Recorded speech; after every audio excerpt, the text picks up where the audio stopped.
Saludos, buenas noches y bienvenidos una noche más, una noche más a Alegría Asturiana, cuando son aproximadamente las 9:30 de la noche. Es una gran hora para ver la televisión y estar con nosotros en una jornada esta que ha discurrido una vez más pasada por agua en esa pertinaz lluvia que no nos abandona. Bueno, una jornada la de hoy, una noche la de hoy, un programa en el que vamos a tener con nosotros, pues a representantes de la militancia en el movimiento cultural cristiano para hablarnos de una conmemoración. Mañana, se celebra mañana el Día Internacional contra la Esclavitud Infantil. Ahondaremos en esto de los días internacionales, ya que mañana también es el Día Internacional de la Voz, con lo cual tendremos dos especialistas en logopedia con nosotros.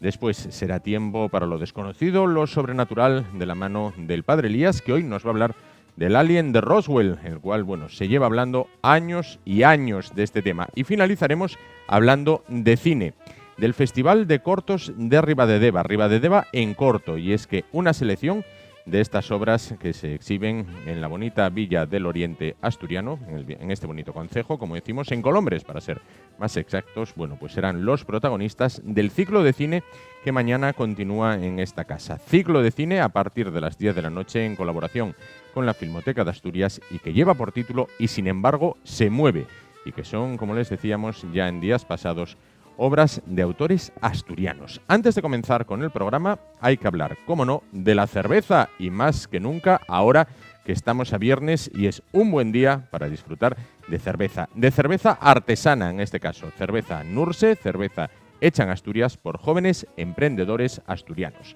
4 tipos de cerveza a su disposición en el bar o para adquirir. Paso a comentárselos y describírselos brevemente. Por una parte, tenemos la IPA Profeno, una Indian Pale Ale de sabor afrutado y floral. Tenemos la Vetusta, una cerveza tostada con toques de regaliz. La Palecilina, una cerveza también de tipo Pale Ale de lúpulos americanos. Y la Nurse en 1984, una Imperial Stout recomendada para días fríos, tal y como hoy. ¿Cómo adquirir estas cervezas? Muy fácil. Y cómo adquirirlas incluso con descuento. Quédense con esta palabra clave. La palabra clave de esta semana, el martes ya la cambiaremos, es primavera. ¿Y para qué sirve esta palabra clave? Sirve para lo siguiente. Ustedes entran en el Facebook de Cerveza Nurse, en el buscador Cerveza Nurse, muy sencillito, o en la dirección de correo electrónico, contacto@cervezanurse.com, e introduciendo la palabra clave que les decimos, primavera, podrán beneficiarse de un sustancioso descuento. Después tomaremos una cerveza con alguno de nuestros invitados o colaboradores, pero también en este programa es tiempo para la solidaridad con el Ye Limón Game.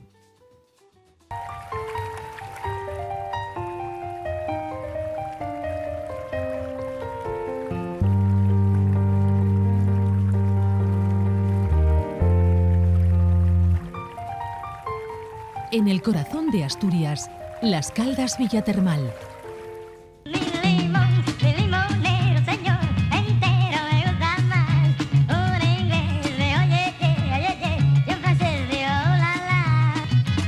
Pues en esta casa continuamos empeñados en juntar pequeños granitos de arena que sirvan para hacer una montaña, y es que toda montaña comenzó con algo muy minúsculo. Continuamos empeñados en recaudar fondos destinados al sostenimiento y sobre todo mejora de un asilo de ancianos en India. El método, el Ye Limón Game. ¿Cómo hacerlo? Pues de la siguiente manera. Cada uno de nuestros invitados o colaboradores que de manera voluntaria quiera participar, coge una moneda tipo esta y trata de posarla sobre este limón que flota en el agua.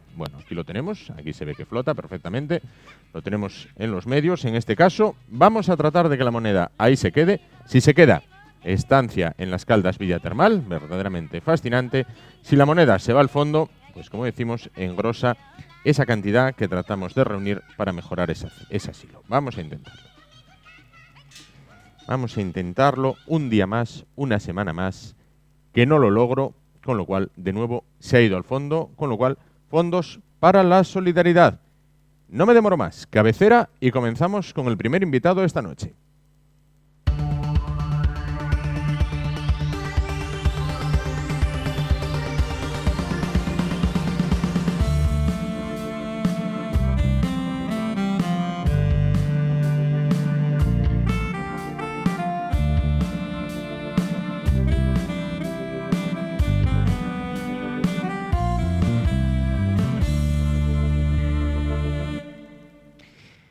Bueno, pues quizás no haya nada más adorable que la infancia y en los países occidentales se presta especial atención a la misma. Quizás cuando hablamos con muchos de nuestros abuelos dicen estos niños están refalfiados, tienen absolutamente de todo. Sin embargo, el mundo no se reduce solo a Occidente y es que en otros lugares del mundo, bueno, pues hay esclavos aún y muchos de ellos son niños. Aproximadamente son 8 millones de niños en el mundo los que calcula la organización Save the Children que aún sufren la esclavitud infantil. Y es que mañana, día 16 de abril, se conmemora o se celebra el Día Internacional contra esta lacra, contra la esclavitud infantil. Para hablar de ello, se encuentra con nosotros Francisco Gómez del Castillo, militante del Movimiento Cultural Cristiano. ¿Qué tal? Buenas noches. Buenas noches. Bueno, pues afirma Save the Children que son 8 millones los niños que actualmente son esclavos en el mundo.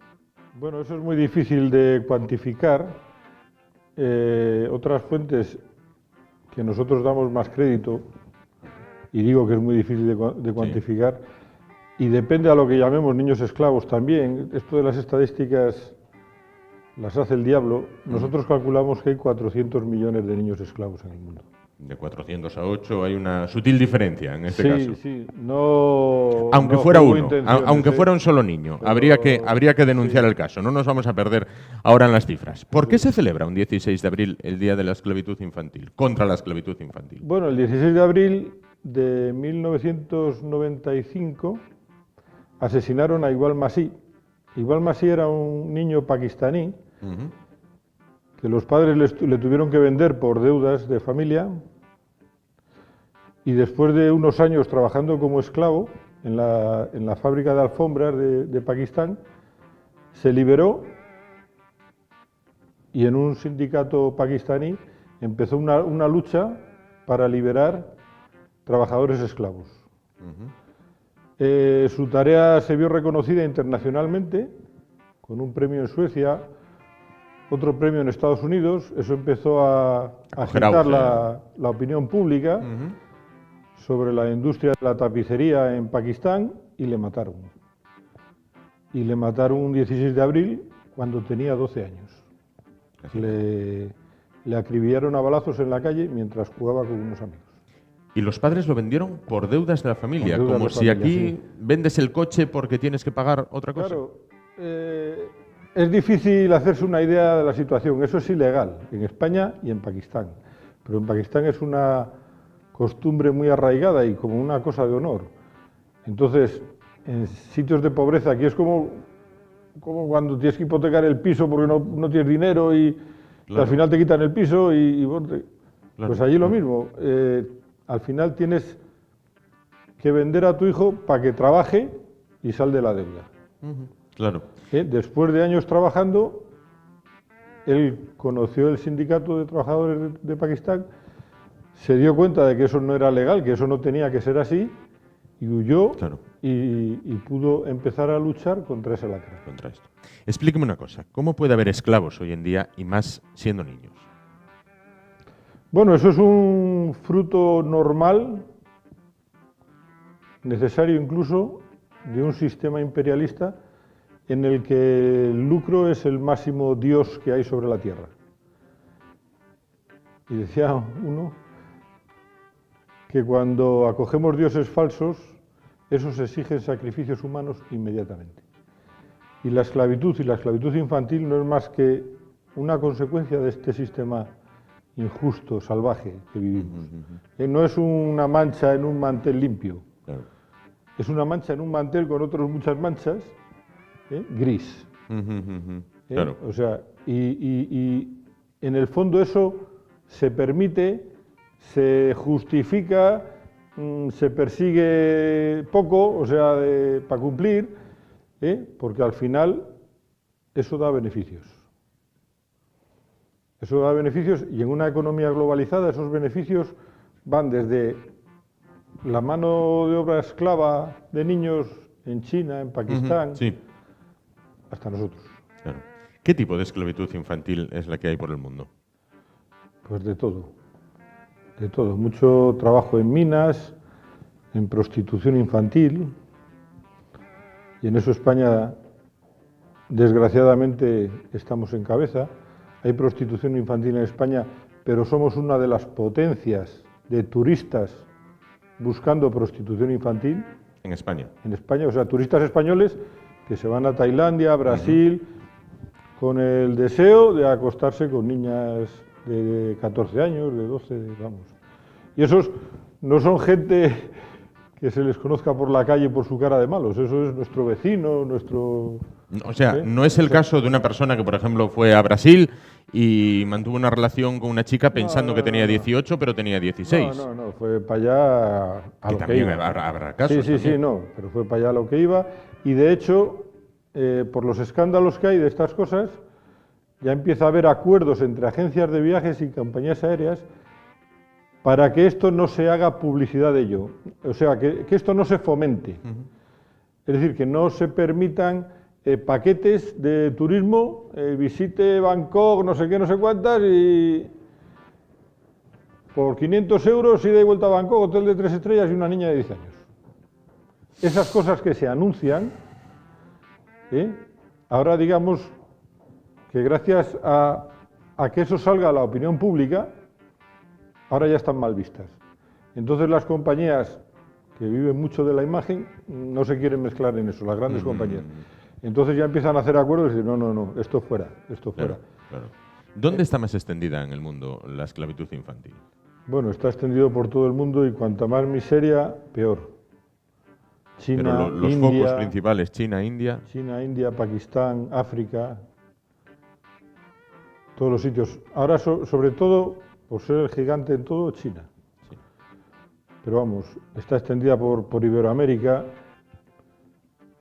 Incluso, desgraciadamente, hay un ejemplo de un país como Bolivia, donde Evo Morales, un jefe de Estado muy de izquierdas, ha legalizado el trabajo infantil.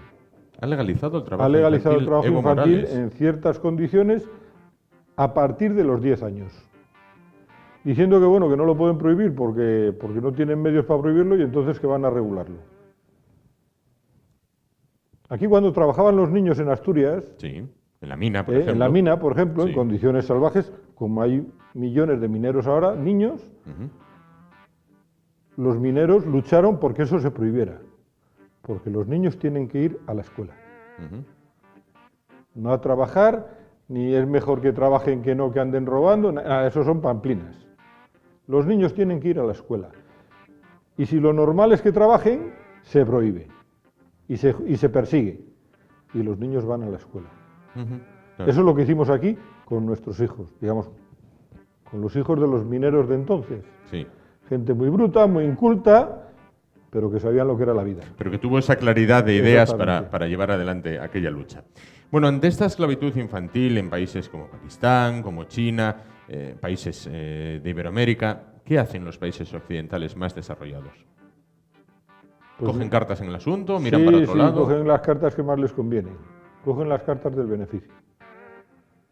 Es decir, eso es una cadena a lo largo de todo el mundo y nosotros somos, los países enriquecidos somos el final de esa cadena, incluso nosotros, yo Paco, consumidor, soy el último eslabón de esa cadena. ¿Consumidor en qué sentido? ¿Qué consumimos en nuestra vida diaria? En que yo voy a buscar lo más barato, sea como sea, y venga de donde venga. Y no me importe quién lo haya hecho y por qué es tan barato. ¿Qué artículos, por ejemplo, de uso común podemos tener a nuestro alcance todos los días y que hay sospechas fundadas de que haya sido hecho por niños? De uso común muchos. Y además hechos por empresas españolas. O sea, hace 3 años se hundió un edificio que era una gigantesca fábrica cerrada a cal y canto para que nadie saliera, con no sé cuántos miles de muchachas allí trabajando y se hundió. No sé cuántos muertos, aquello era Rana Plaza. Aquello fue un desastre. Cuando entraron a mirar, etiquetas de Corte Fiel, etiquetas del Corte Inglés, eso es lo que viene para acá. Inditex, en Argentina y en Brasil, tiene condenas judiciales por trabajo esclavo. O sea, no son sospechas, son que los han llevado a juicio y lo han perdido y les han condenado por trabajo esclavo. Inditex, que es una empresa gallega, Sí. con tiendas por aquí por Oviedo.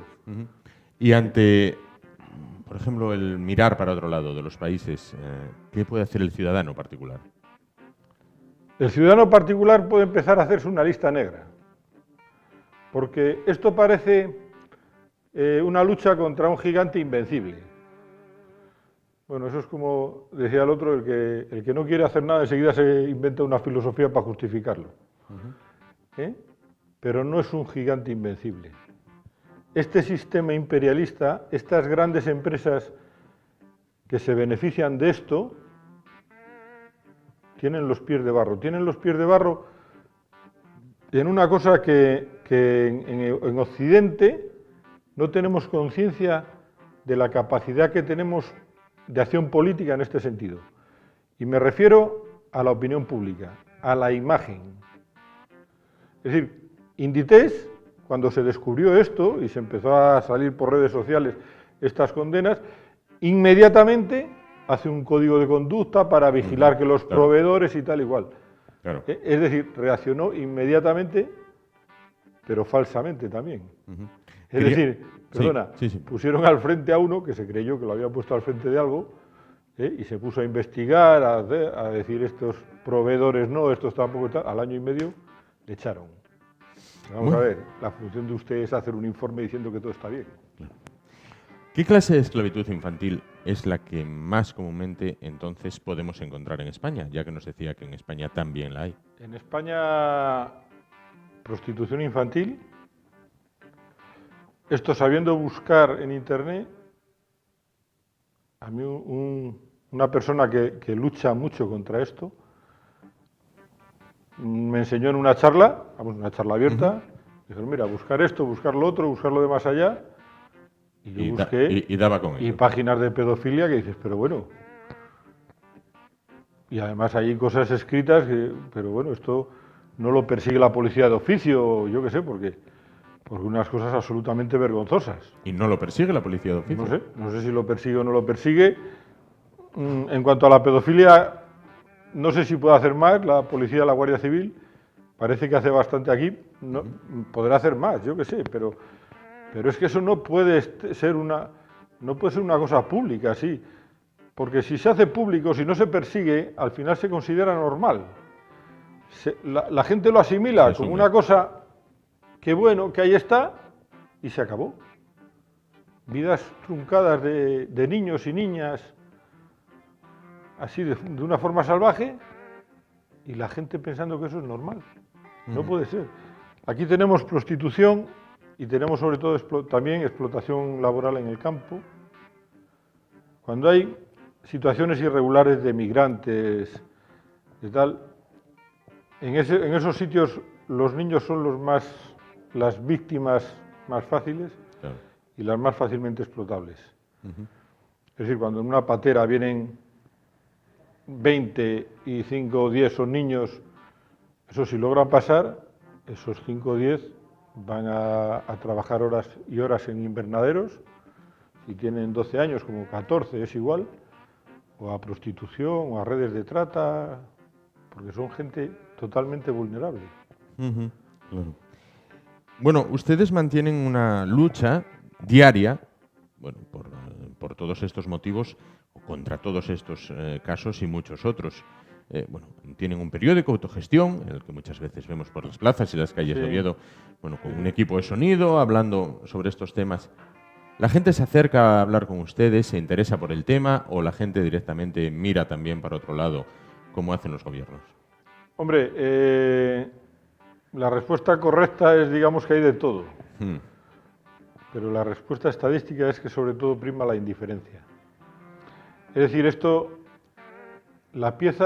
una de las piezas fundamentales de este sistema no es el entramado capitalista de empresas multinacionales que buscan el lucro. Todo esto tiene una base que es nuestra conciencia. Y nuestra conciencia nos dice que vamos a preocuparnos de lo nuestro, que de lo demás ya se verá. Sí. Eso, en un mundo globalizado, es algo que nos lleva al desastre porque es radicalmente mentira. Es decir, la gente que piensa así está pensando que vive en un mundo que no es verdad, simplemente que no es verdad. Yo me acuerdo ya hace muchos años, muchos, cuando se empezó a hablar de que los astilleros de Gijón que corrían peligro. Que no. Perdona, pero en Corea, en China, hacen barcos mucho más baratos. Sí. Pero está muy lejos, ¿sí? Tan lejos. Mira qué lejos está.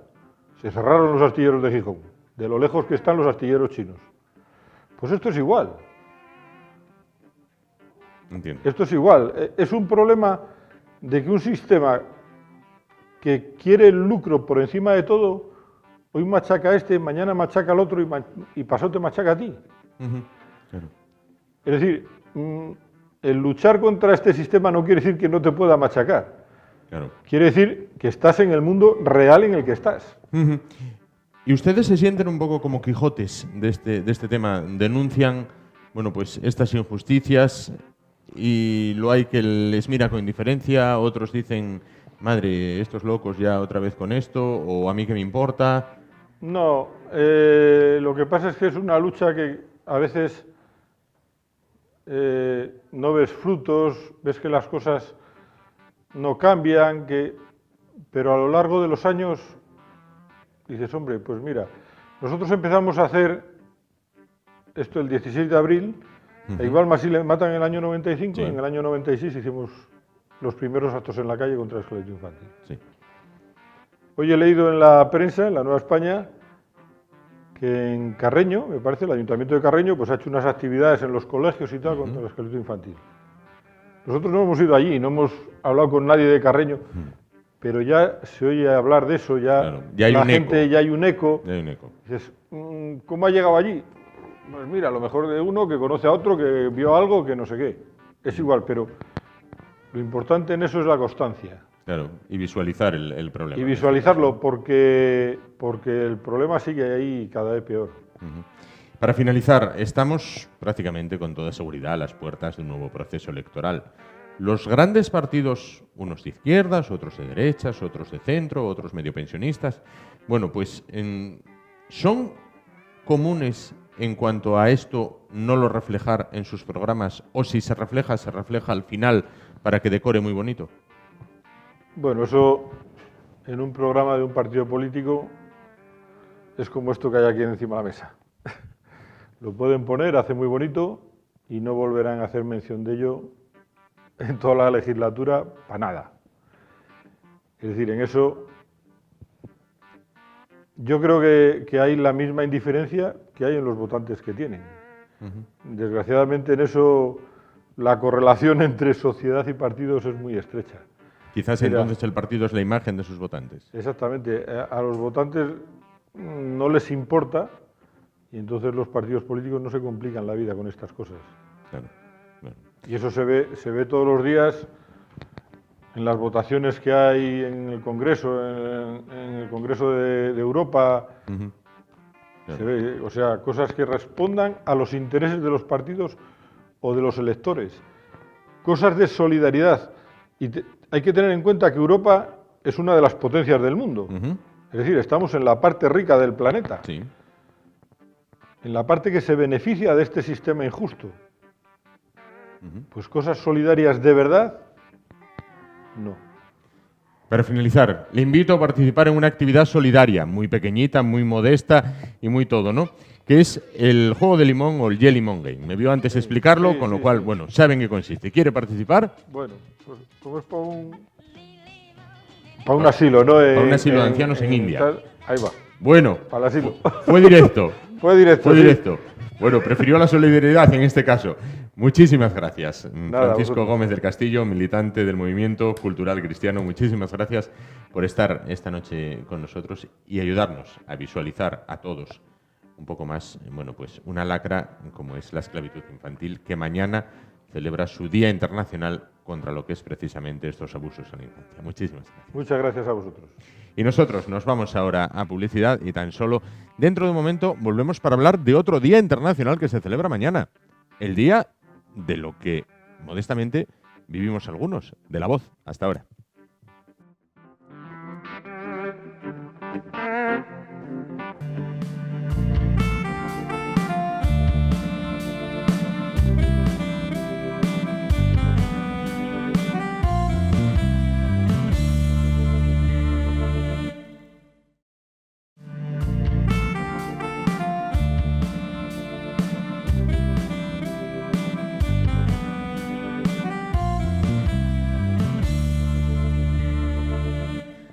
Continuamos y lo hacemos hablando de otro Día Internacional que se conmemora mañana. Si anteriormente, bueno, pues ya lo veían, hablábamos del Día Internacional contra la Esclavitud Infantil que se celebra o se conmemora mañana. Mañana también es el Día Mundial de la Voz.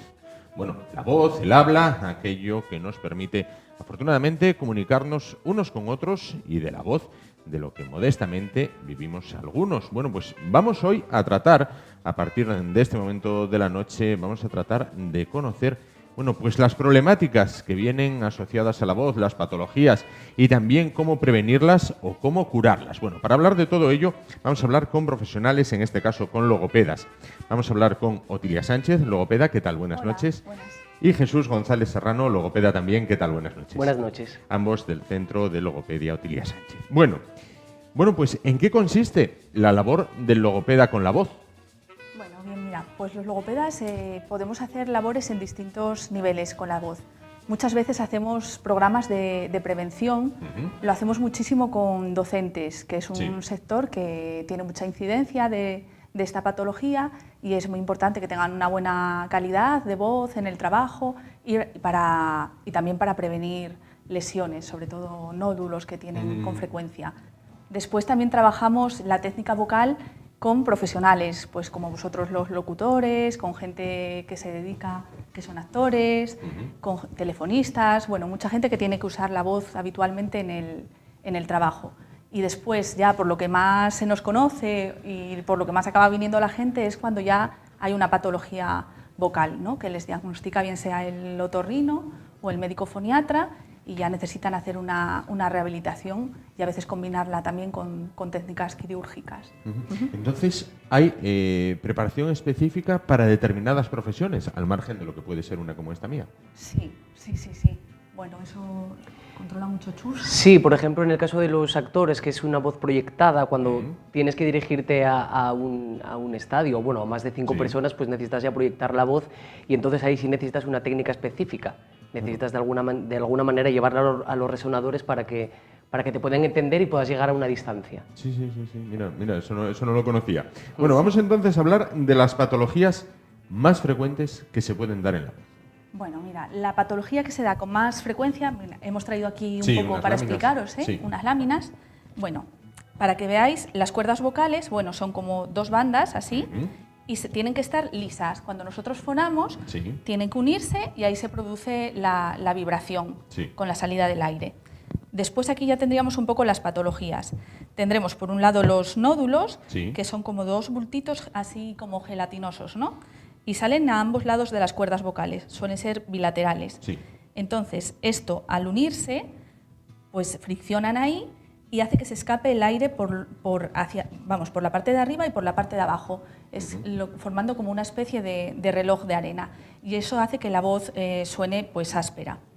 Después, esto es la patología como más frecuente, sobre todo en los docentes. El nódulo como más frecuente. Sí. Y hay que decir que en realidad es el motivo por el que muchos docentes, por el que se da la baja. En este caso es la enfermedad profesional, en este caso de la voz. Claro. ¿Se causa por el abuso de utilizar la voz? En este caso, bueno, los docentes los profesores, al estar dando clase. Sí, por abuso y por mal uso de la voz, digamos, porque no entrenan.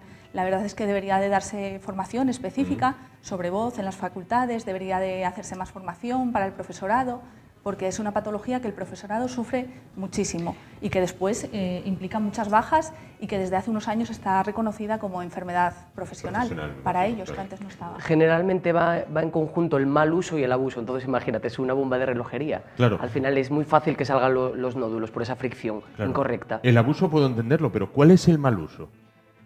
Pues es un poco es no saber hacer un buen apoyo respiratorio, no saber colocar bien la voz, no movilizar bien las estructuras articulatorias. Y generalmente implicar musculatura que no tiene por qué participar en la voz, que suele ser la musculatura que está alrededor de la laringe, que si realmente hay una presión, lo que hace al final es también crear una presión en las cuerdas vocales y provoca esa... Y se manifiesta luego.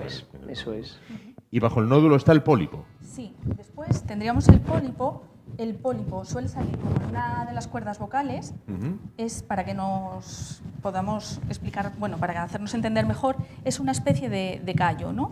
Entonces pasa lo mismo, tampoco se van a unir bien las cuerdas, va a producirse también una voz ronca, muy áspera, y luego, aunque la otra cuerda no está lesionada, si eso no se opera, porque este ya hay que operarlo, si este no se opera, va lesionando la otra cuerda, la cuerda contraria. Claro. O sea, una dañaría a la otra. Sí, Claro. sí. La dañada dañaría en este caso a la sana. Sí, Claro. sí. Y en este caso, bueno, pues el nódulo normalmente se rehabilita con la intervención logopédica, normalmente no hace falta operarlo, y el pólipo sí que necesita ya intervención logopédica, quirúrgica. Quirúrgica. Y se hace la intervención un poco antes y después. ¿Cómo podemos detectar que una persona tiene un nódulo o un pólipo? ¿Cómo se manifiesta externamente? Generalmente porque hay una transformación de las cualidades de la voz, bien sea intensidad, la frecuencia, el timbre. Es cuando tú notas que una voz, dices, tú al oído dices está disfónica, suena áspero. Ajá. Y si eso se continúa en el tiempo es cuando puede haber alguna anomalía en la cuerda vocal. Claro, Sí, claro. es muy importante eso, que las personas cuando notan que eso se mantiene en el tiempo, que no están con un catarro, que pasan más de 15 días y notan una alteración de la voz, que vayan a revisarse. revisar. Los profesionales de la voz, bueno, de hecho está recomendado que se revisen una vez al año, y las demás personas cuando noten algo, porque bueno, esto son patologías que se pueden tratar y curar, pero bueno, hay otras patologías tipo cáncer y cosas Claro. así que también pueden alterar la voz y, Claro, y conviene mirarlo. En el caso de nódulos y pólipos, la recuperación es larga, quiero decir, una vez que ya se han puesto manos a la obra, en el caso del nódulo, bueno, con el tratamiento logopédico que nos comentaban, el pólipo con la intervención, ¿cuándo una persona vuelve a recuperar su voz, a ser ella misma? Bueno, eso depende de cada persona, es un poco individualizado, pero bueno, yo siempre suelo poner mínimo un año, porque creo que al final, para mí el instrumento vocal es para mí el más difícil de aprender, porque en realidad como no ves, no tocas como una guitarra, Claro. es sensitivo, entonces requiere de muchísimo trabajo. Claro. Por eso a nosotros hacemos un poco hincapié en la prevención, para no llegar a este punto. Es que de eso quería preguntarles ahora. Prevención para nódulos y pólipos. ¿Cómo prevenirlos? Pues yo creo que en principio, bueno, hay muchas pautas a tener en cuenta durante toda tu vida, las pautas de higiene, pero también sobre todo estudiar una técnica vocal, que es la que te va a llevar a no hacer un sobreesfuerzo de lo que es el mecanismo vocal. Pero sobre todo para la gente a lo mejor que nos puede estar viendo, es importante tener en cuenta una serie de pautas, Sí. que llamamos aquellas pautas a llevar a tener en cuenta durante tu vida para evitar, en este caso, los problemas de la voz, como pueden ser. Yo creo que todo el mundo que nos está viendo se lo sabe. Otra Vamos. cosa es llevarlos a cabo. Otra cosa es llevarlos a cabo, efectivamente. La teoría es una cosa, la práctica ya es Claro, más la difícil. sabemos todos. Y es un cambio de hábitos. Claro, Efectivamente. la ingesta de agua es evidente que es beneficioso para todos, porque al final con la ingesta de agua lo que hacemos es beneficiar la mucosa. Las cuerdas vocales es mucosa y tiene que estar bien hidratada. Mantener los turnos de habla. Eso conlleva bajar la velocidad del habla y nos va a permitir no utilizar el aire residual que generalmente provoca lesión en las cuerdas vocales. No te he entendido. ¿No hablar muy rápido? Claro, Ajá.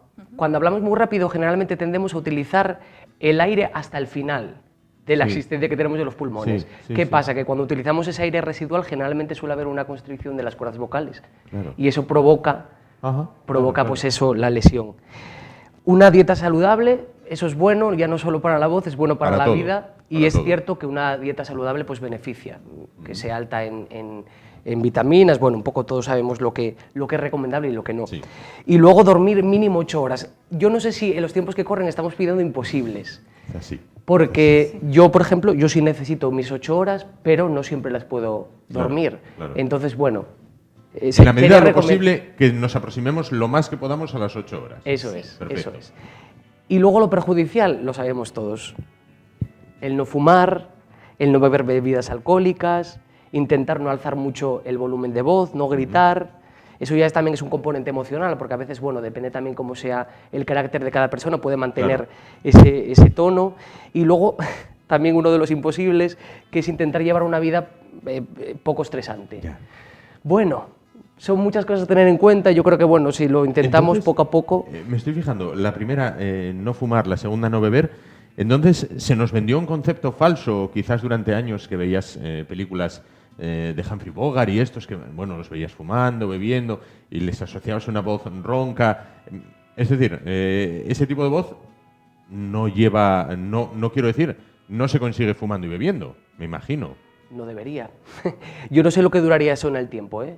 Yo no sé si le preguntas a Sabina si te va a decir que lo recomienda. Seguramente al final, bueno, pues te da esa característica, pero en el tiempo no va a perdurar. Pero la calidad de la voz va bajando y se puede incluso llegar a perder. Sí, Claro, sí, sí. No es... Eso os quería preguntar. En caso de que no se trate, ¿vale? Pues una persona, bueno, pues por dejadez, por desconocimiento, por lo que sea, bueno, pues decide no tratarlo, puede llegar a quedar sin voz. Sí, puede tener lo que llamaríamos una afonía, sí, sí. Una afonía permanente, ¿no? Sí, y llegar a sentir como dolor, realmente sensación de cuerpos extraños, molestia, realmente terminan yendo al médico. Entonces, tanto el nódulo como el pólipo, aparte de que tú notas que cambia tu voz, ¿también se manifiesta en forma de dolor? Sí, puede llegar a manifestarse, sí, en sensación de tirantez, de sensación de cuerpo extraño, de que tienes algo ahí, sí. Sí. ¿Y son patologías muy frecuentes? Quiero decir, ¿es algo por lo que vamos a pasar todos o son casos muy específicos? Frecuente en la docencia, sobre todo, son muy frecuentes. No vamos a pasar todos por ello, pero si hacemos un mal uso de la voz, es muy probable que pasemos por ello. Claro, sí. Claro. Sobre todo entonces en docentes, ¿y hay algún grupo profesional más también? Cantantes también. Cantantes suele haber. Sí. De hecho, yo conozco compañeros que tienen que parar un tiempo porque no pueden. La demanda, la exigencia no la pueden cubrir. La diferencia igual es que los profesionales más de la voz, que se identifican más con eso, cantantes, actores, bueno, lo tienen como presentadores, bueno, lo tienen como más en cuenta, ¿no? La importancia de la voz y de la técnica vocal. En cambio, los docentes, pues no. Aunque tiene mucha importancia la forma de hablar y de entonar, la modulación de la voz que haces cuando das clases, pero no se está valorando suficiente entre estos De hecho, yo profesionales. mi proyecto que hice de fin de carrera, hacía una comparativa entre docentes y cantantes, y los cantantes lo consideraban su herramienta de trabajo, los docentes también, pero daban más prioridad a los conocimientos, que también es muy importante. Frente a la forma de transmitirlos, claro, en este caso. Eso ¿no? es. Solo le daban importancia cuando realmente no podían cubrir su necesidad comunicativa. Claro. Y es una de las causas, o de las mayores causas de baja entre los profesores, ¿no? Desde hace pocos años. Antes no era como una causa no estaba reconocido como enfermedad profesional, pero de hace pocos años sí. Y todo esto se da en personas adultas. se puede dar en niños. Se puede dar en niños también. Sí, se está dando bastante, de hecho. Actualmente vivimos con un ritmo de vida muy acelerado, las familias no dedican tiempo a hablar con calma, no se respetan los turnos, a veces los padres llegan con mucha ansiedad a casa, se les grita a los niños, ellos toman esos modelos y hay muchos niños ya con problemas de voz. Sí, hemos tenido bastantes casos ya. Claro. Sí. Madre mía, y desde edades muy tempranas, me imagino. Sí. Y la intervención, bueno, supongo que sea muy, muy similar a la de los adultos. Al final, sobre lo que hay que intervenir es un poco lo mismo, ¿no? Los mismos niveles de intervención, simplemente que se adapta de una forma como más lúdica y hace falta más colaboración de los padres para generalizar pautas. Al final los padres son los que regulan el ritmo de vida y este tipo de cosas. Sí. Y a mí me resulta más complicado con niños, porque bueno, tú a un adulto le puedes decir, hace este tipo de ejercicios, sabes que si los haces te va a beneficiar en la voz, pero un niño, al final la repetición de ejercicios es que resulta tedioso. Entonces, bueno, hay la labor del logopeda que tiene que aportar la parte lúdica para que sea motivante para el niño. El crío. ¿Tratáis con cantantes? Sí, hemos trabajado con... ¿Y los cantantes son dóciles a la hora de tratarles o es... Mira, no, quiero decirte, citabas el ejemplo de Sabina. A ver, yo me imagino que el logopeda de Sabina le dirá, tienes que hacer esto, no fumar, no beber, y Sabina dirá, sí, espera, mañana por la mañana. Yo no sé, porque ya Sabina yo creo que a estas alturas de su carrera como que hasta el logopeda dirá, me encanta. Me encanta ya como... Pero yo creo que el cantante sí, porque el cantante sabe que es su herramienta de trabajo y es su prioridad. Otra cosa que tenga la paciencia, porque mi experiencia fue, yo cuando empecé a estudiar canto, yo el primer día quería llegar y besar el santo, decía, bueno, pues...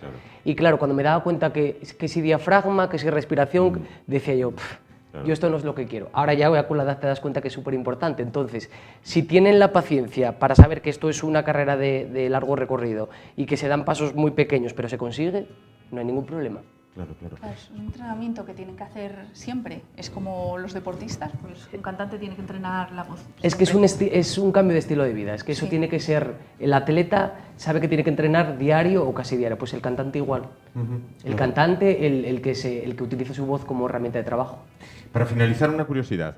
Vamos a ver, yo por ejemplo, vamos a poner el ejemplo mío. Yo tengo el tono de voz que tengo. Si yo trato de falsear esa voz o de impostarla o de hacer otro tipo de voz, ¿puedo dañarla o es completamente neutro? Quiero decir, yo puedo decir, hoy estamos con Otilia Sánchez, logopeda, y Jesús González Serrano, logopeda, o puedo decir, hoy estamos con Otilia Sánchez, logopeda, y Jesús González Serrano, logopeda. Puede que me quede más bonito, pero ¿me estoy dañando? Sí, normalmente hay que evitar disfrazar la voz. Siempre hay que intentar lograr la voz natural de cada uno, y eso ahí es donde vamos a tener una voz sana. Sí. Claro. No Es se decir, debe falsear disfrazándola podría ni dañar. disfrazarla. Sí. En el caso de los actores, obviamente sí necesitamos según qué personaje disfrazarlo, Ajá, pero para claro. eso está el apoyo, está el uso del diafragma para no hacer el mal uso de la voz. Yo tengo una experiencia, es un poco, parece una tontería, pero una vez me acuerdo cuando hacía una campaña navideña de Papá Noel, para mí hacerlo de ¡jo, Claro, jo, jo! claro. De primeras era quedarme afónico, no podía mantener eso. Claro. Luego, es una tontería el jo, pero a mí me dejaba sin voz. Sí. Y al final con el apoyo pues consigues disfrazar tu voz. Obviamente no voy a estar toda la vida con Claro. esa voz engolada que estás Diciendo pero al como- final como pues Papá Noel. conseguí un poco evitar Salir no adelante, quedarme sin ¿no? voz en Navidad. En este caso. Claro. Pues muchísimas gracias por aclararnos, los temas que tienen que ver con la voz hoy, para mañana, que se celebra el Día Mundial de la Voz. Muchísimas gracias a los dos, Otilia Sánchez y Jesús González Serrano, ambos logopedas del Centro Logopedia Otilia Sánchez. Antes de irse, quiero invitarles a participar en el juego solidario de limón o el Ye Limón Game. Muy rápidamente se lo explico. Se trata de que traten de aterrizar una moneda sobre este limón sin tocarlo y que ahí se quede. Si se queda, el que lo consiga se va a las Caldas Villa Termal, una experiencia fabulosa. El dinero que no se quede ahí se va abajo. Pues es un pequeño granito de arena para el sostenimiento y mejora de un asilo de ancianos en India. ¿Quieren probar? Sí. Adelante. Muy bien. Perfecto. Ella primero, en este Ala. caso. Voy yo primero. A ver. Vamos a ver. Vamos a ver. Ah,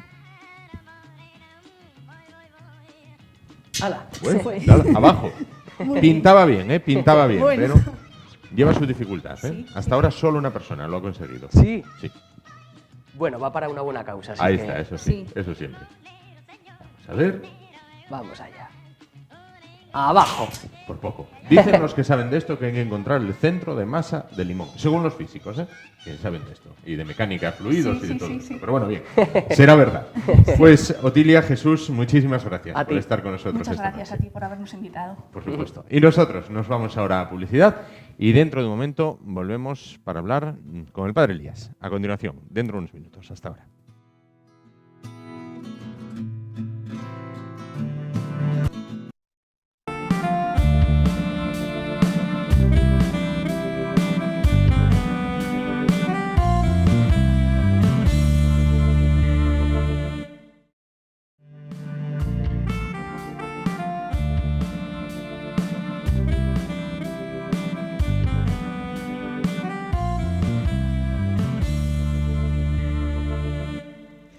Bueno, pues continuamos y vamos a hablar a continuación de un tema del que hablamos todos los viernes con una persona con la que hablamos también siempre al llegar al final de la semana. Es tiempo para hablar de lo desconocido, es tiempo para hablar con el Padre Elías.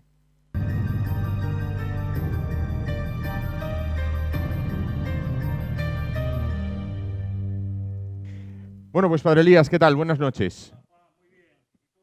Bien también, bien Muy dentro bien. de un orden. Vamos a continuar donde lo habíamos dejado el otro día, que era con el tema del estrellamiento de un ovni y los sucesos ocurridos en Roswell en 1947. Pero antes de esto, padre, quiero invitarle a que se tome una cerveza, ya que estamos a viernes y yo creo que es un buen día, ¿qué digo un buen día? El mejor día para tomarse una cerveza. Hombre, pues bien, yo encantado acepto la invitación. Por supuesto, una cerveza Nurse, cerveza artesana, cerveza asturiana, de la cual hay 4 tipos que paso a explicarle junto al resto de espectadores. Bueno, pues son 4 tipos, ya saben, hay una palabra clave primavera, que sirve para que a la hora de que ustedes, bueno, pues quieran comprar cerveza de esta marca, cerveza Nurse, en la página web o también mediante el Facebook con Cerveza Nurse o en la página web contacto@cervezanurse.com. Bueno, pues introduciendo esa palabra clave que finaliza hoy, la palabra clave primavera, el martes, cuando se inicie la semana para nosotros, tendremos una nueva palabra clave. Bueno, pues como les decimos,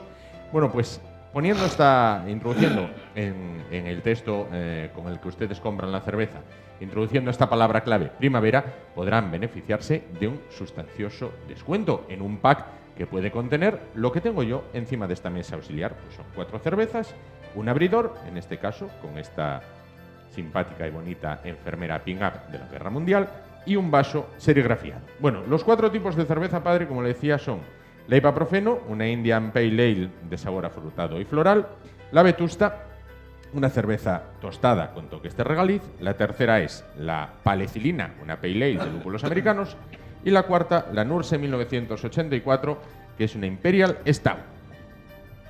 ¿Cuál le apetece? Hombre, pues la tercera. La tercera, en este caso. Pues voy yo abriéndosela, le voy a dar el vaso. Ahí lo tiene, el vaso. Voy a ir yo abriéndosela entonces, porque hoy vamos a hablar, como me decía usted antes, del tema de Roswell. Un tema muy, muy tratado durante años y sobre el que hay muchísima literatura escrita, ¿no? Muchísima. A lo largo, luego de los 20 minutos, aparecerán libros muy sólidos, muy creíbles, muy documentados, ¿eh? Sí. A mí me han dejado ya fuera de toda duda. Ya no me pregunto si existen o no existen, sino qué significan para el progreso humano. Sí. Dígame. No, yo le escucho. Voy a ir echándole aquí un poquito. Bueno, usted la prueba y me dice qué tal. Muy bien, pues nada, a tu salud, a la mía y a la de todos los televidentes. Y a la de todos los telespectadores. Es decir, como decíamos en el escondite de pequeños, por mí y por todos mis compañeros, ¿verdad? ¿Qué tal? ¿Cómo va? Hombre, eso? muy sabrosa, ¿eh? Sí, ¿verdad? Sí, sí. Ahí está. Sí. Bueno, esto ya ve, ¿eh? ¿Cómo tratamos aquí a los invitados? Bueno, pues vamos entonces a hablar de Roswell. Luego le preguntaré, después que eche un poquito más y beba, qué le ha parecido y si es recomendable para la gente. Y vamos a comenzar ya con lo que nos ocupa hoy. El tema de Roswell. Bueno, hubo testigos directos e indirectos. ¿Qué vieron? ¿Qué oyeron? Bueno, testigos directos los que vieron y oyeron personalmente, directamente, los hechos. Indirectos, sus familiares, porque fue una impresión tan fuerte que aunque no podían comunicarla, había una prohibición, luego lo veremos cuando se ha militarizado el incidente. Sin embargo, con su esposa y con sus hijos han comentado el ranchero Brassel. Testigos directos, te doy los nombres, 4 o 5. El ranchero llamado Brassel era un custodiador de ovejas en Roswell. Entonces, este vio y recogió materiales que luego comentaré.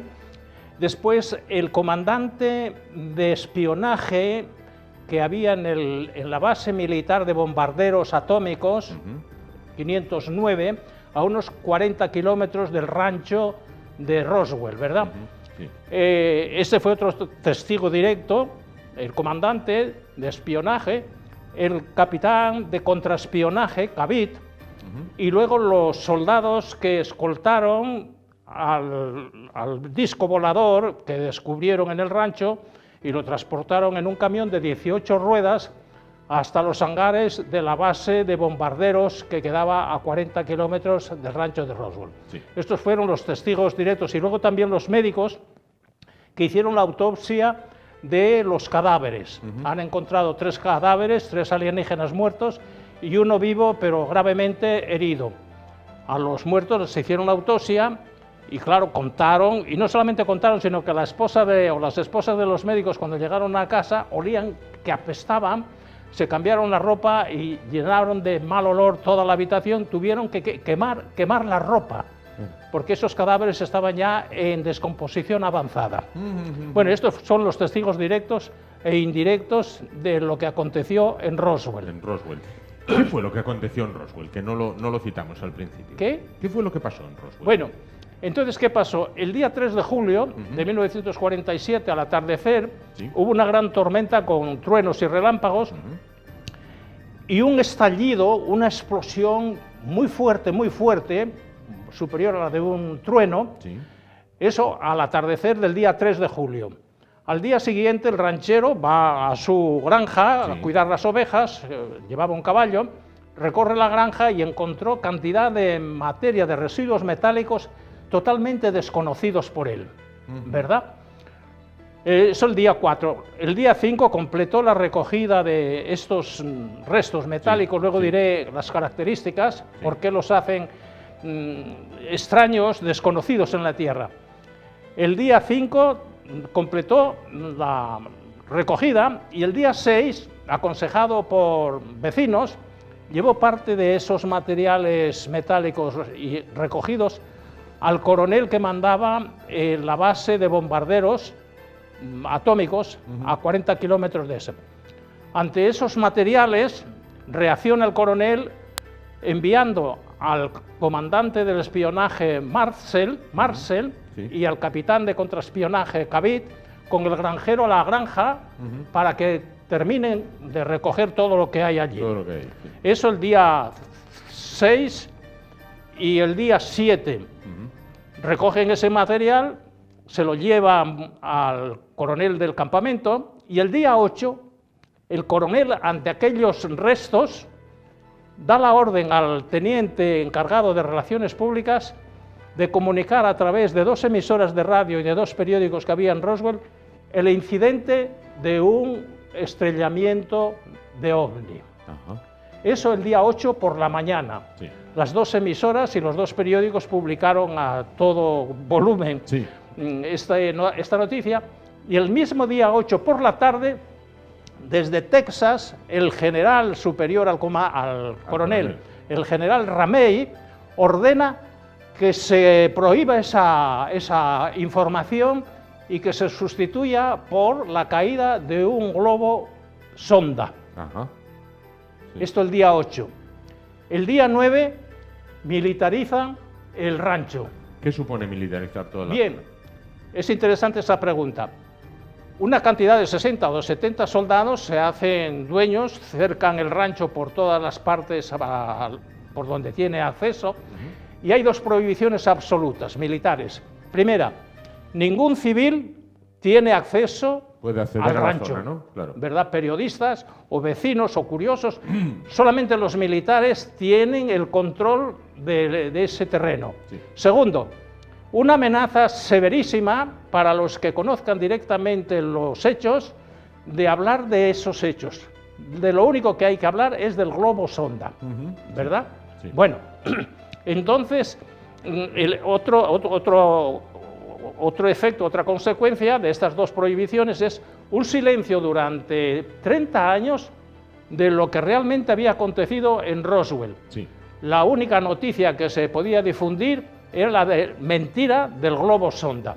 Vamos, porque analizando un poco la cosa, habían caído muchos globos sonda en aquel rancho y no habían provocado esa reacción.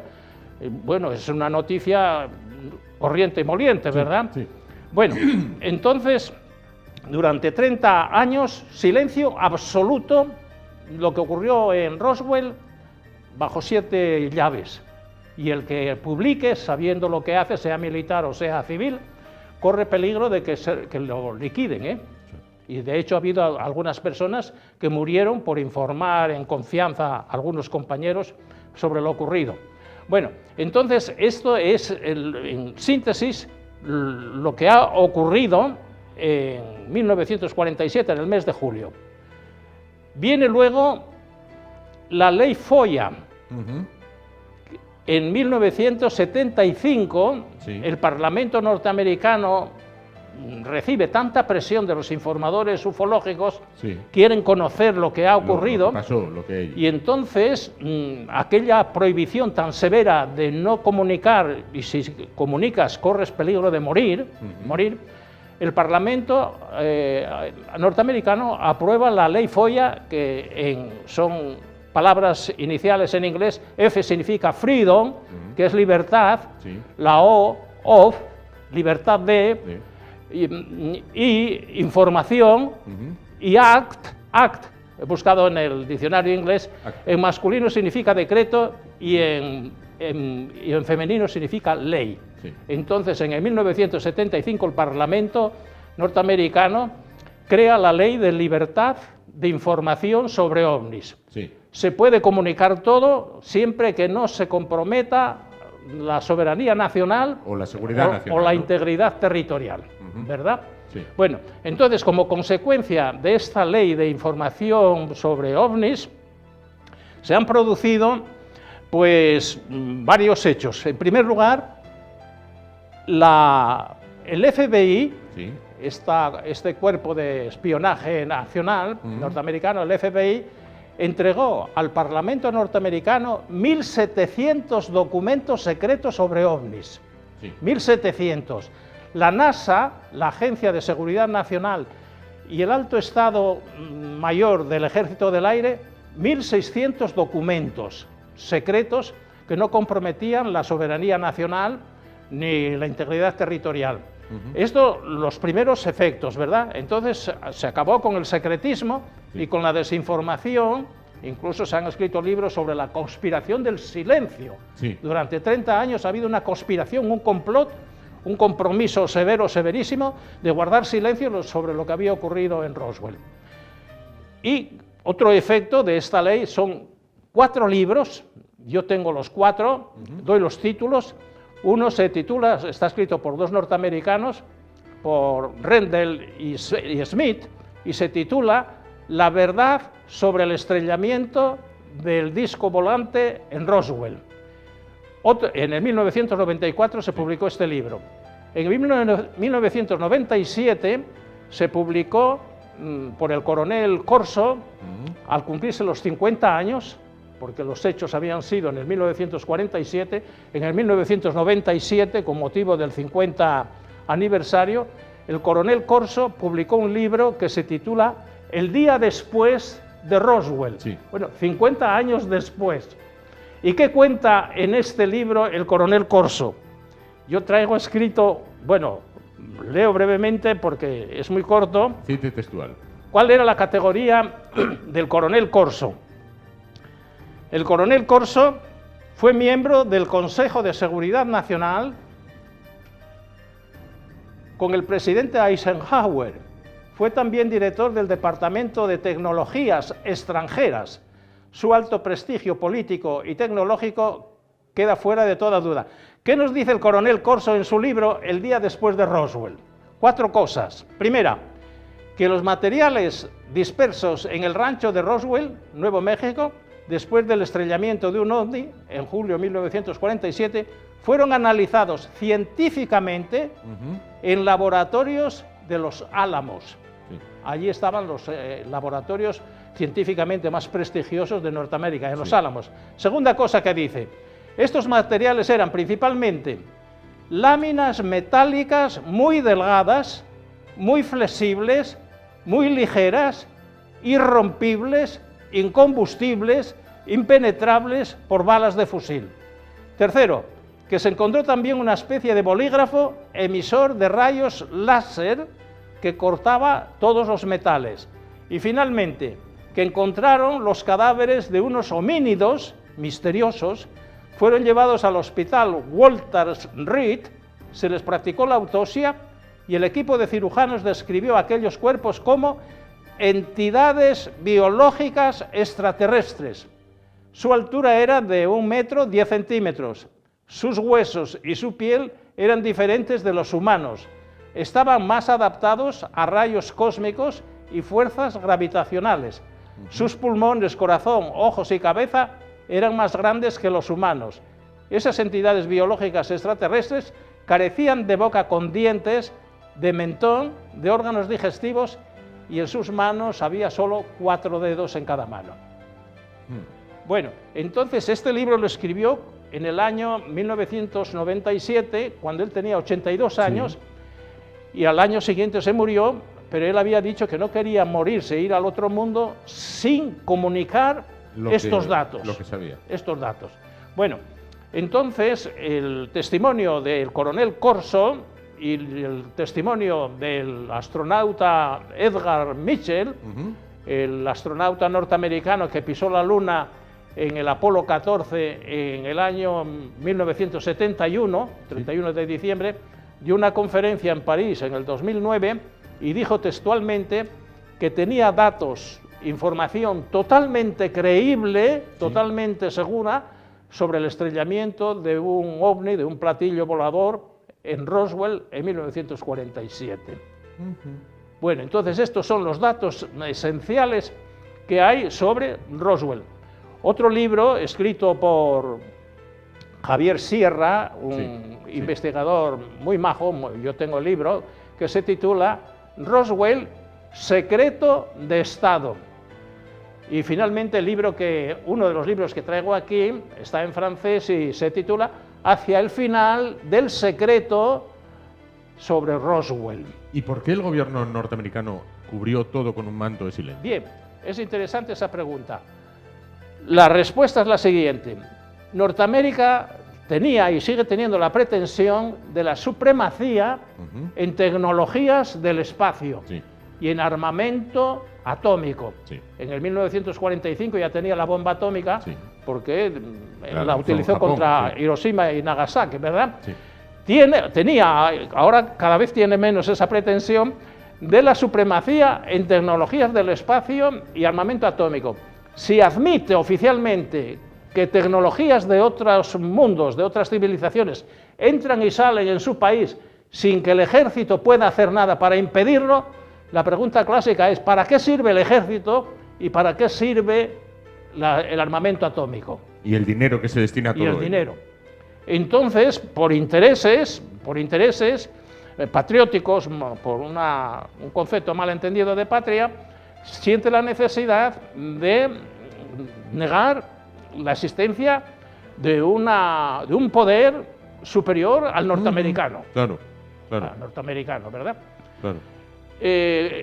Al mismo tiempo que hubo esta desclasificación en Estados Unidos, a partir de 1975, en España el Ministerio del Ejército del Aire, empezó la desclasificación de documentos secretos en el año 1968. Yo pasé por Madrid, regresaba de un congreso sobre ovnis en París, y entonces aproveché el paso por Madrid para visitar la biblioteca donde están estos documentos desclasificados sobre ovnis. Están en la antigua sede del Ministerio del Aire, al final de la calle Princesa. Me presenté al capitán encargado de esos documentos y le dije, mira, yo soy un aficionado, me interesa mucho conocer los ovnis, ¿puedo ver algún documento de los que están desclasificados? Dice, sí, aquí hay unos 90, te traigo unos cuantos y escoges el que quieras. Claro. Bueno, me trajo unos cuantos, escogí media docena y dice, pregunto, ¿me puedes hacer fotocopias? Sí. Y una vez que me aceptó ese servicio, le pregunté, bueno, ¿están desclasificados todos los documentos secretos sobre ovnis? Y me dice, no. Digo yo, bueno, si según la impresión o la opinión oficial los ovnis son meteoritos, son asteroides, son auroras boreales o son alucinaciones colectivas, ¿por qué no desclasifican al 100% todos los documentos? Dice, esa pregunta tiene que hacérsela a los altos cargos militares del Ejército del Aire. Yo no lo sé, pero lo cierto es que hay muchos documentos sin desclasificar. En el año 1992 cerraron la desclasificación y todos los documentos que se han producido después siguen siendo secretos, ¿verdad? Entonces, la clasificación y desclasificación de los documentos secretos la veremos en otro momento. Sí, por supuesto. Cuando presente el dossier completo sobre los ovnis. Dossier completo. 3 áreas significativas. El área histórica, antigüedad y actualidad del fenómeno ovni en la historia humana. Antigüedad y actualidad. Segundo aspecto, segunda área. Área político-militar, clasificación y desclasificación de documentos secretos sobre ovnis. Y tercera área significativa, el área científica.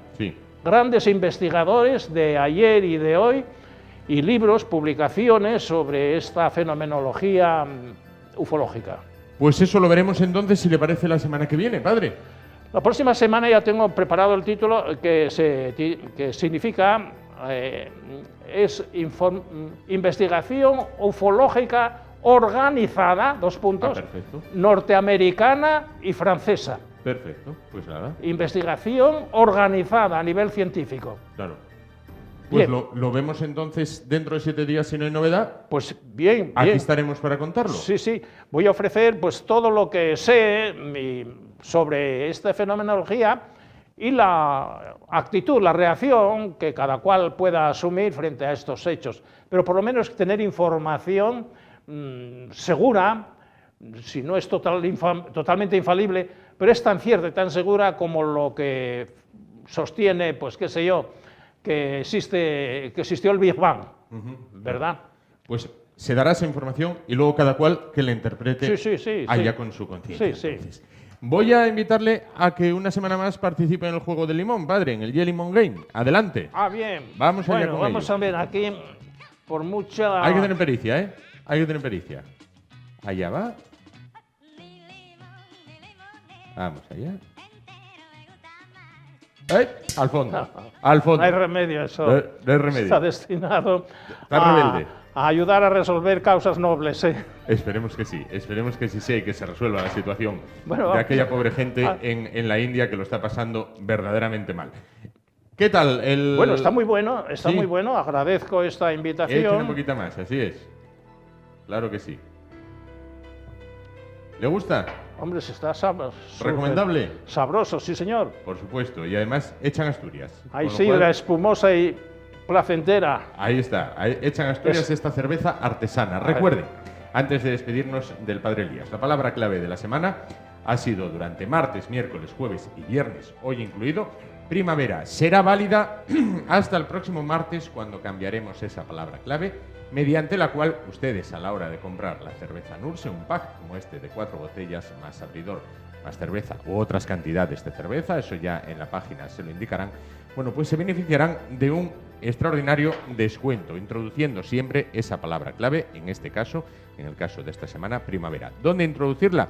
Bueno, mediante el Facebook, que lo tendrán en Cerveza Nurse, o mediante la dirección de correo electrónico o el mail contacto@cervezanurse.com. Palabra clave, primavera, para lograr ese descuento. Y ahora nos despedimos del Padre Elías. Padre, tenemos que dar paso al cine después de la publicidad con ese ciclo que realiza esta casa en combinación con Filmoteca de Asturias. Vamos a hablar con los responsables del certamen de cortos de Ribadedeva en corto, REC, que mañana a partir de las 10 de la noche nos ofrecerán una selección de algunas de las mejores obras. En un momento hablamos con ellos. Hasta ahora.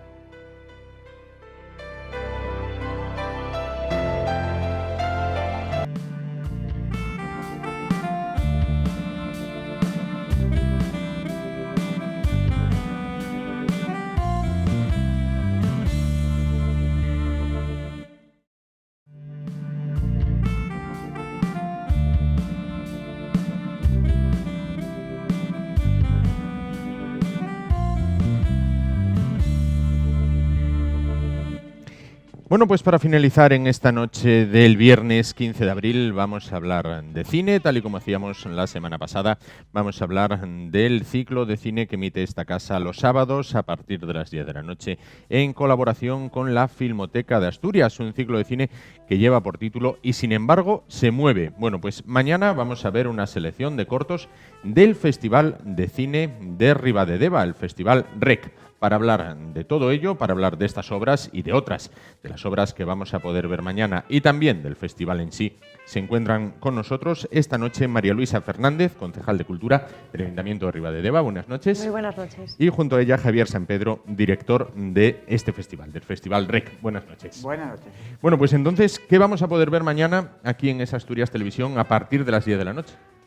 Bueno, pues tenemos una muestra de cortos asturianos que han ido pasando a lo largo de estos 12 años por el Festival Ribadedeva en corto y muy diversos, con una temática completamente diferente, también con un estilo narrativo, con incluso técnicas de grabación diferentes y pues podemos hablar un poquito de cada uno de ellos. Tenemos un corto de comedia que viene desde el oriente de Asturias, desde Porrúa, Entaina, de Alberto Pardo, que es uno de los cortos asturianos que yo creo que más éxito han tenido en la historia de los cortos, con la historia de unos galletes que os animo a todos a que los veáis, que es muy, muy entretenido. También tenemos cortos que vienen desde la cuenca minera y que nos cuentan la historia de Gaspar García Laviana, Tierra de Guerrilleros, de Amanda Castro, y luego tenemos cortos rodados en Asturias, pero que nos llevan a sitios muy lejanos, ¿no? Que nos sacan del oriente de Asturias o de la zona minera y que nos llevan hasta Nueva York, como Shadows in the Wind, que es una pequeña historia basada en un relato corto de O. Henry, y yo creo que bueno, el resto también de cortos que presentamos. Sí, tenemos Queres, de Alfonso S. Suárez, que es un relato que está rodado en la cúpula del Niemeyer, sí, con una estética así un poco onírica y bueno, que nos cuenta de alguna manera, pues de una forma especial, un poco nos habla sobre la muerte. Tenemos Queres, dijimos Entaina, dijimos Shadows in the Wind.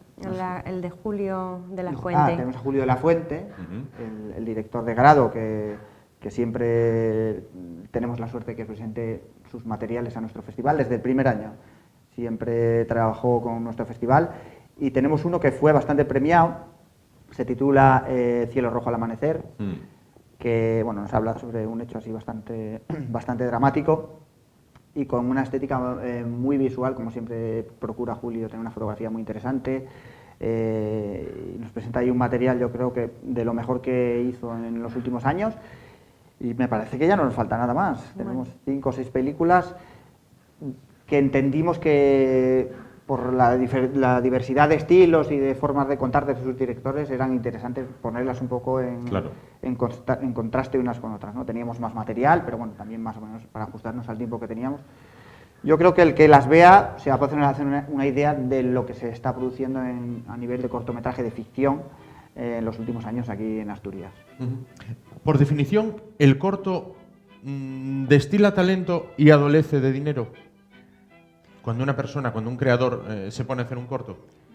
Bueno, talento tienen los que son buenos y hay muchos cortos que no tienen talento. El talento depende, lo del dinero yo creo que sí que es general, que normalmente los cortos se hacen con muy poco dinero, a pesar de que a lo largo de estos años se nota que hay producciones pues muy, muy finas detrás de algunos cortos, pues que tienen unas calidades de grabación, unos créditos, una música que realmente está claro que hay una producción detrás, pero bueno, yo creo que un mundo común entre todo el mundo del corto sí que es la falta de dinero, porque pues hay muchísima gente que lo toma como el punto inicial de su carrera, claro, cuando realmente todavía no son conocidos, y entonces si la financiación de la cultura y del arte es difícil en todos los ámbitos, pues cuando eres una persona que está empezando, pues me imagino que tiene que ser muy, muy, muy difícil. Y talento, pues la verdad que nos hemos encontrado con muchísimo talento. Sí que es cierto que hay cortos de mejor y de peor calidad, pero sí que es cierto que es una mina de talento para los cineastas españoles. ¿Asturias tiene potencial para el cine? Bueno, yo creo que la historia nos dice que sí. Lo que pasa es que estamos siempre con la consabida crisis de todos los tipos, durante muchísimas etapas, no solo ahora, sino anteriores, pero por talento que hablamos ahora mismo de nuestros cineastas, por iniciativa, no solo del talento de directores, actores, sino también estamos hablando de la parte técnica del cine, ¿no? Yo creo que tenemos ahí un potencial importantísimo, y luego hay esa otra parte que es el escenario natural que es Asturias, que es realmente atractivo para muchos directores, que está ahí, que a mí me da la sensación de que sí que tenemos potencial. ¿Qué pasa? Bueno, al final, pues como todo, nos encontramos con ese sempiterno problema de la crisis, de la falta de esto, de medios, de la falta de tal, la televisión que no llega, hablo de la televisión pública, que bueno, pues también está afectada por este tipo de situaciones, y luego pues nos encontramos que había proyectos interesantes como la Film Commission, que duró lo que duró. Entonces, bueno, al final no hace falta que solo haya talento, sino también hace falta que haya pues eso, un interés público por el cine y que el entorno general, la industria de alguna manera, pues sea capaz de solventar la situación que tenemos actual. Yo creo que esto que vamos a ver demuestra que podemos hacer muy buen cine en Asturias, prácticamente son producciones asturianas al 100%, y que lo que falta, bueno, pues es lo que falta en otras muchísimas cosas, ¿no? Y utilizando el título del ciclo, y sin embargo se mueve. Quiero decir, a pesar de todas esas dificultades, la gente sigue rodando, sigue participando en ciclos como el de Ribadedeva, ¿no? Sí, yo creo que al final una de las cosas que ha puesto en evidencia la crisis, ¿no?, cuando muchas veces se acusa sobre todo al mundo del cine de que históricamente ha vivido del Estado y de las subvenciones, que no es así, que la gente que realmente quiere vivir del cine y trabaja por y para el cine se mueve, tiene inquietudes y saca las cosas adelante, independientemente de que haya un apoyo público detrás o que no lo haya, y que realmente pues esa iniciativa y esas ganas de emprender desde la cultura y desde el cine no solo no se pierden, sino que se mantienen e incluso cogen más fuerza cuando se pierden los apoyos públicos. Lógico. Vamos a hablar un poquito del Festival REC. Bueno, son ya 12 años. Bueno, ¿qué recorrido ha llevado? Bueno, pues empezamos hace 13 años, en realidad, cuando yo todavía no era concejala, con la ayuda de Juan Bonifacio, que es un colaborador nuestro. Un fenómeno. Que nos puso en contacto también con a través de la Filmoteca de Asturias, con la Filmoteca de Zaragoza, y hicimos una especie de encuentro cinematográfico porque se habían encontrado una película de un cineasta de Ribadedeva, de Pimiango, Manuel Noriega, lo restauró la Filmoteca de Zaragoza, y con esa excusa pues también proyectamos 2 o 3 cortos que se habían rodado en Ribadedeva. Y eso fue pues hace 13 años, y después voy a ceder la palabra a Javi, que es el director de nuestra Casa de Cultura, y a partir de ahí pues surgió la semilla que al año siguiente desembocó en el nacimiento del REC. Claro. Festival, sí. Sí, a raíz de esa experiencia que habíamos tenido, que nos pareció estupenda, fue el primer año que abrimos la Casa de Cultura. O sea, la Casa de Cultura abrió la Casa de Piedra, que es como la conocemos nosotros. Abrió en el mes de junio, y esto que cuenta María Luisa ahora fue en el mes de agosto. Nosotros siempre decimos que eso se hizo al aire libre porque de alguna manera teníamos la idea romántica esta de los cines de verano que venían por la... Luego, ahora que no nos oye nadie, tenemos que decir que también fue porque no teníamos un espacio, seguimos sin tener un espacio donde poder proyectar para más de 30 o 40 personas. O sea, y lo hicimos al aire libre en el jardín de la Casa Piedra, que es una casa de indianos, que la mayoría de la gente, espero que la gente nos conozca, seguro que sí. Y bueno, a raíz de eso, pues nos pareció que teníamos que hacer algo en torno a la cultura cinematográfica. No sabíamos muy bien qué, seguíamos con la idea de quizás de hacer una muestra. Bueno, alguien de alguna manera sugirió la idea de hacer un festival, ¿no? Un festival en el que nosotros, aparte de ofrecer cultura a nuestros vecinos y a nuestros visitantes, pues de alguna manera contribuyéramos a la cinematografía asturiana y nacional, en este caso, porque el festival es nacional, pues dentro de nuestras posibilidades, con unos premios en metálico, y que bueno, que esa exhibición también sirviera un poco para que esta gente que hace estas películas pueda verlas en pantalla grande, pueda presentar, porque hay otro problema en torno al cortometraje, que es su distribución, que si no hay festivales, no hay distribución, no hay circuito comercial. Entonces nos parecía que, bueno, que esa aportación que podíamos hacer dentro de nuestras posibilidades, somos un ayuntamiento pequeño, y a raíz de eso, pues en el año 2005 fue la primera edición del festival, al aire libre, por los motivos que contamos, porque nos gusta mucho lo de los cines de verano. Y bueno, de una manera muy modesta, pues tuvimos ahí esa primera edición del festival, con apoyos pues de la Filmoteca, de gente que nos asesoró. Nosotros era el primer año prácticamente que funcionamos como espacio cultural, con una experiencia, bueno, pues prácticamente íbamos sobre la marcha aprendiendo cosas, y como festival pues también lógicamente nacimos de una manera pues eso, intentando recabar apoyos donde podíamos, en escuelas de cine, preguntando dónde podíamos conseguir cortos que participaran y demás. Y tuvimos unos 60 películas o algo así, que para nosotros fue un lujo tremendo. Y una de las cosas que yo creo que estoy más contento es que yo creo que tuvimos material ese primer año que para mí algunas de las pelis fueron de las mejores de estas 13 ediciones. Es decir, que ya ese primer año fuimos capaces de conectar con gente que tenía trabajos muy buenos, muy buenos. La verdad que fue para nosotros un momento muy bonito y luego pues nada, a raíz de ahí empezamos a crecer poco a poco, de una manera muy contenida porque estamos intentando que el festival no se nos vaya de las manos y que el tamaño del festival sea proporcional a lo que somos nosotros, ¿no? Nosotros trabajamos con mucha gente voluntaria, hay muchas horas de visionado que lógicamente eso no se puede pagar y lo que pretendemos es crecer hasta donde nosotros creemos que tenemos que crecer. Y una de las cosas que creo que nos están funcionando muy bien es precisamente eso, ¿no? Que yo creo que estamos en el tamaño que tenemos que tener de festival. Y a día de hoy, con el festival ya plenamente consolidado, bueno, ¿qué novedades se preparan? ¿Qué cosas nuevas vamos a poder ver? Bueno, pues nada, la primera novedad es abrir el pistoletazo de salida para que nos empiecen a enviar ya las películas para este año 2016. Y bueno, la última novedad que introdujimos fue hacer una especie de festival hermano, paralelo, que surgió el año pasado, el Ciciricine, un festival de cine de animación para los más jóvenes y que se proyecta 1 o 2 semanas antes de la proyección del REC, la tercera semana de agosto en Ribadedeva, y esa ha sido la última novedad que hemos tenido y que seguiremos trabajando en ella para consolidarlo y para que, al igual que su hermano mayor, consiga mantenerse en la programación de verano de la Casa de Cultura de Ribadedeva. Claro. ¿Y qué significa el cine para Ribadedeva? Bueno, nosotros,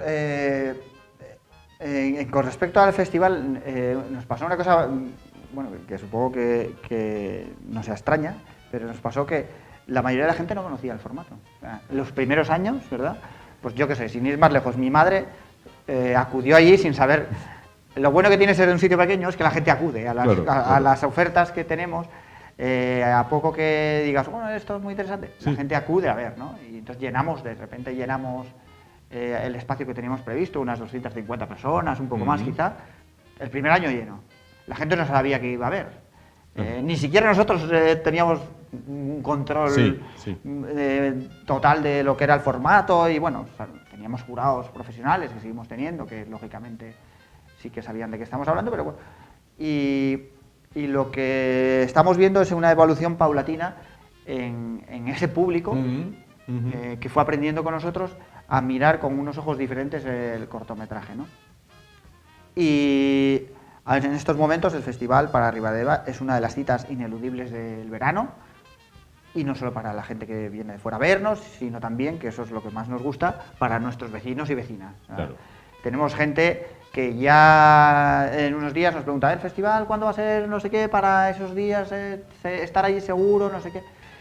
Y la gente está aprendiendo a ser crítica con el formato, está sabiendo ver los cortos con los ojos que hay que mirar los cortos, que a veces no son los mismos con los que hay que mirar un largometraje o otro tipo de expresión cultural, ¿no? Y nuestro festival para nosotros es eso, ahora mismo una cita de encuentro con el cine de nuestros vecinos y también de nuestros visitantes. Y para nosotros eso es importantísimo. El cine, y luego el cine en general para Ribadedeva, más allá de nuestro festival, bueno, pues sabéis que algunas producciones se rodaron allí, a nivel, no sé, se me ocurre Garci con El abuelo, estuvo un par de veces más. Y luego, pues el cine de Ribadedeva significa coger el coche e irte a lo más cerca que tenemos, que ahora mismo es Santander, o un cine autocine que hay ahora en Torrelavega, nuevo, desde hace poco tiempo, y en Ribasella, que creo que van a poner uno, que es lo más cercano que tenemos. Significa hacer kilómetros para ir a ver el cine, ¿no? O la otra opción ahora, el streaming, u otras opciones que no se me va a ocurrir a mí aquí, que no son tan legales, tan ortodoxas, ¿no? Claro.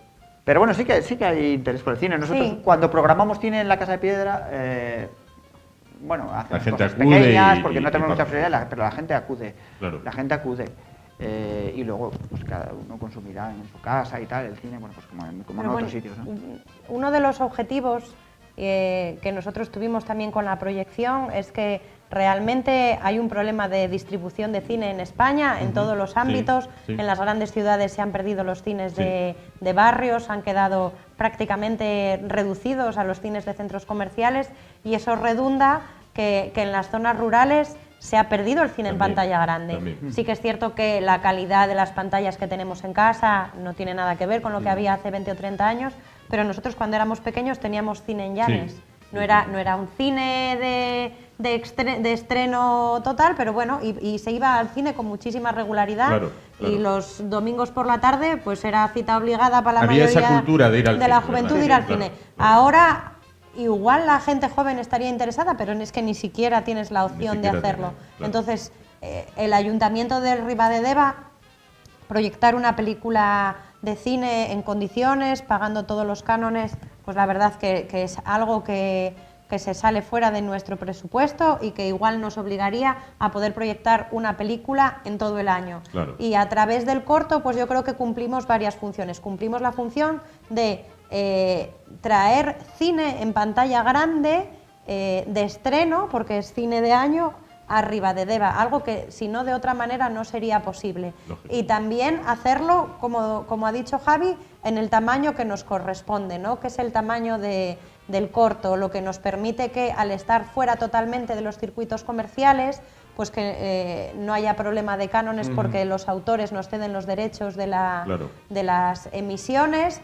Y luego pues una tercera pata, ¿no?, de la mesa es de alguna manera apoyar al cine español también desde la humildad y desde el tamaño en que nosotros podemos hacerlo. Para finalizar, si positivo fue el cine para Ribadedeva, ¿cómo ha sido la experiencia de ser pueblo ejemplar? Usted estaba con nosotros en el mes de octubre, el día antes de que Sus Majestades los Reyes visitaran la localidad. Bueno, después del paso de los Reyes, ¿qué ha pasado en Colombres?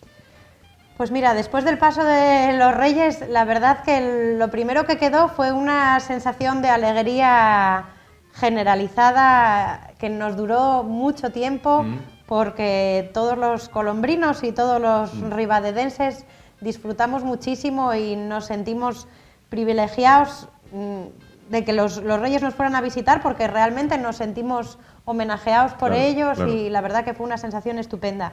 Y después de ello sí que nos ha quedado la sensación de que hemos abierto un pequeño hueco en el oriente de Asturias y que pues no tenemos estadísticas oficiales, pero sí que nos ha dado la sensación de que ha habido mucha gente que se ha acercado, mucha gente del entorno. Sí. Aparte de, bueno, de todos los turistas nacionales que se acercan al oriente de Asturias desde siempre, pues mucha gente de Cantabria, mucha gente de Asturias, que sí que tenía en la mente Colombres, que había oído hablar del Archivo de Indianos, que había oído hablar de la Cueva del Pindal, en Pimiango, que había oído hablar de la Playa de la Franca, pero que bueno, de esto que dices, una tarde me acerco a Colombres, ya iré, pero no acabo de ir. Nunca han dado el paso, ¿no? Y sí que se ha notado mucho a partir de ese momento, pues de que mucha gente, ya digo, de la zona, ¿no?, de 100, 200 kilómetros a la redonda, pues que nos ha venido a visitar, ha estado ahí una tarde con nosotros, se veía a la gente con recortes de periódicos que pasaban por allí, con las revistas del corazón, donde venían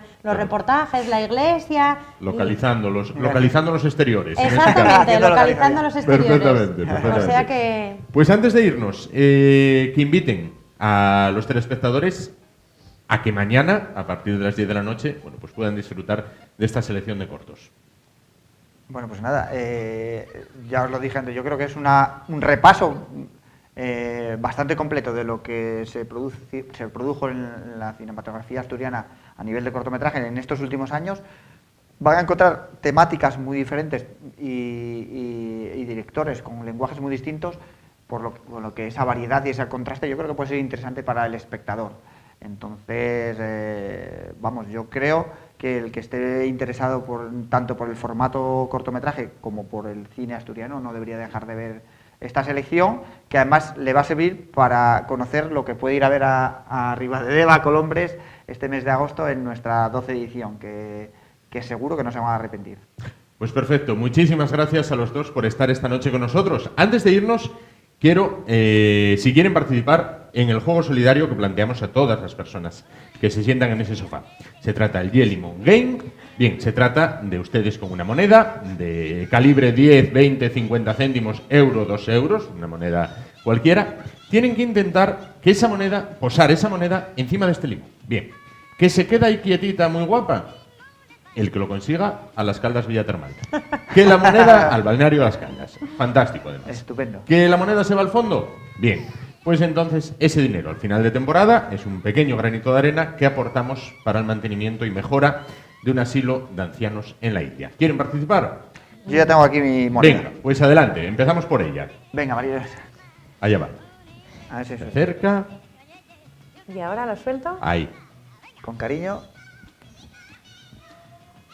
Y ahí lo he conseguido. Pero no. ¡Uy, se fue! Bueno, vamos a solicitar. Hay que hablar con el jurado. A ver. Hay que hablar con el jurado en este caso. Chicho Ibáñez. Vamos a hablar con el jurado. Como todo queda grabado, Como entonces en este caso tendremos que hablar con las más altas instancias a ver si dan por válida la prueba o si al final consideran que se hunde cual Titanic. Vamos con él en este Oye, caso. no sé si intentarlo ya porque lo hiciste tan bien tú que yo me dan ganas de tirarlo desde aquí. A ver, vamos a ver. Vamos allá. Yo voy a ser menos tal. ¡Ay! Nada. Tan fino y al final. Más pericia ella en este caso. Bueno, hablaremos con las altas instancias en este caso y nos pondremos en comunicación. Perfecto. Muchísimas gracias a los dos por participar. Muchísimas gracias por traernos estas películas que vamos a poder ver mañana aquí en Asturias Televisión. Muchísimas gracias a los dos. A vosotros. Gracias por invitarnos. A vosotros. Y nosotros nos vamos y les dejamos ya con la programación habitual de este viernes. Recuerden, volvemos el martes, ya que el lunes es el tiempo destinado para los deportes. Recuerden también esa cita del sábado a partir de las 10 de la noche con el cine. Gracias por su atención y muy buenas noches.